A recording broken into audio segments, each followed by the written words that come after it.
Hello, this is Eric DeCarbonell from MarketSkeptics.com. This video is about something I've been afraid to blog about, the Treasury Department's Exchange Stabilization Fund and its history. The ESF is a super-secret Treasury operation and is the official channel for the Treasury's gold and foreign currency dealings. This means covert operations. The ESF is also virtually free of congressional control and has been used to pay a number of strange activities. It is the largest, most powerful financial agency in the world. Trust me, this won't be boring. Let's begin by reviewing the basics. First, the Exchange Stabilization Fund has been around a long while. It was created by the Gold Reserve Act of 1934 to protect the value of the dollar, and it does this by buying and selling foreign currency. For example, when the US buys $1 billion in March intervention, it is the work of the Treasury's ESF. So the outcome of the inflation versus deflation debate that's been raging over the last few years really depends on this agency that most people have never even heard of. Number 2. ESF operations are conducted through the New York Fed. This means that the New York Fed executes the actual trading, handles the back office documentation, etc. on the ESF's behalf. Basically, the ESF operates from within and controls the New York Fed. Let me give you an example to illustrate this important point. Here's a Wall Street Journal article from 1962. It shows how the New York Fed has been striving to stabilize the dollar as agent for the Exchange Stabilization Fund.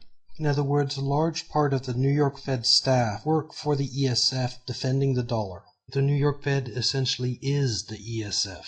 So when the New York Fed lends $85 billion to AIG, and when New York Fed staff lament the inability to keep Congress in the dark about the details of that bailout, that is the ESF at work.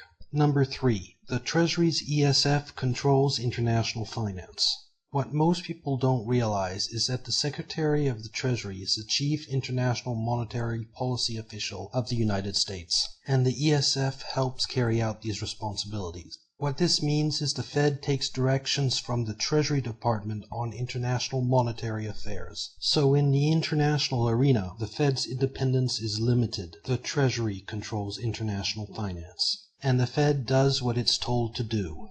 Chairman Martin, the Fed's longest-serving chairman, confirms that anything done by the Federal Reserve must be coordinated with the Treasury through the Stabilization Fund. The absolutely key point here is that on any international matter, like establishing currency swaps with foreign central banks, bailing out international companies like AIG, and interventions in the currency market, the Treasury is in charge. To understand how important this is, think back to 2008 when McCain enjoyed a 5-point lead over Obama in the polls, and then the New York Fed let Lehman Brothers fail, which almost took down the entire financial system. The market crashed, and overnight the national dialogue turned almost entirely onto the economy. Obama's polling jumped, McCain dropped and never recovered. After the collapse in the fall of 2008, there was nothing the McCain campaign could do to win that election. The ESF's decision to let Lehman Brothers fail gave Obama the presidency. Number 4. The ESF keeps a low profile, using the Fed as a front. It's not an accident that most people have never heard of the Exchange Stabilization Fund. The ESF is a slush fund that likes to operate in extreme secrecy. The ESF keeps a low profile by letting the Fed speak on its behalf and using the New York Fed to act on its behalf. The ESF also uses the phrase U.S. monetary authorities to keep its name out of the news. Of course, U.S. monetary authorities means the Federal Reserve and the ESF. So what happens is the Federal Reserve ends up with all the credit and the blame, and the ESF continues operating without anyone knowing it exists. One of the many reasons the ESF keeps a low profile is the fact that it's done a terrible job. Since the ESF was put in charge of defending the dollar's value, the greenback has been on a one-way track to worthlessness.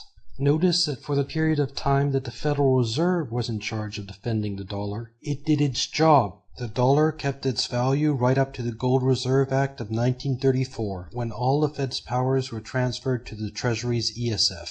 Hijacking the Fed.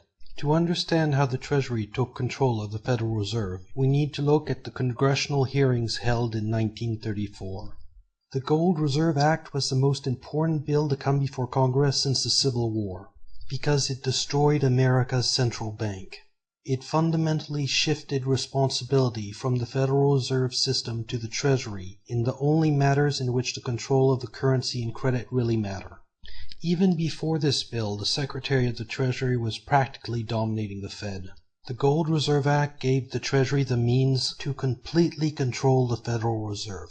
It gave the Secretary of the Treasury such powers of a permanent nature that he could nullify anything the Federal Reserve did. It nullified, if not scrapped, the Federal Reserve System. If you take away all the Fed's powers and gold, where will the Federal Reserve System stand? It utterly emasculated the fundamental idea of the Federal Reserve banking system. These quotes are not exaggerated. Here's a graph of short-term interest rates over the last 50 years. Now, the Federal Reserve supposedly sets short-term interest rates, right? Well, I've color-coded this graph with all the Secretary of the Treasuries for this time period, and it produces some interesting patterns. Notice how visibly the changes in Secretary of the Treasury affect interest rates, especially the trend in interest rates. Up, down, steady, down, up, steady, up, down, up, down. The Fed's independence is a myth. The Treasury has dominated the Federal Reserve through the ESF. Today, the Federal Reserve is a mere shadow of itself, a mechanism functioning as a clearing agency which has no control over anything important. Taking control of America's gold. Even the question of where the ESF got all its money is embarrassing. After confiscating all the gold in America, the Treasury devalued the dollar, creating a huge capital gain. This profit became the war chest of the Treasury, the Exchange Stabilization Fund. This visual history of the Fed shows how gold holdings were forbidden, then gold was revalued, and the profits put into the Exchange Stabilization Fund. A key point here is that the Treasury's ESF, through confiscation, took control of 3/4 of the world's monetary gold. The ESF was a guaranteed disaster, and people knew it back in 1934. Transferring all this power to a Secretary of the Treasury who has never had any banking experience, and giving the biggest borrower in the world the ability to inflate its debts away, is not smart. If this bill goes through this way, not even the President can control the ensuing inflation. If the stabilization fund should fail, we might be drifting towards a period of extreme inflation. While putting the Treasury in control of monetary policy was bad enough, even worse was the way the ESF was set up. Dictatorial power and no oversight.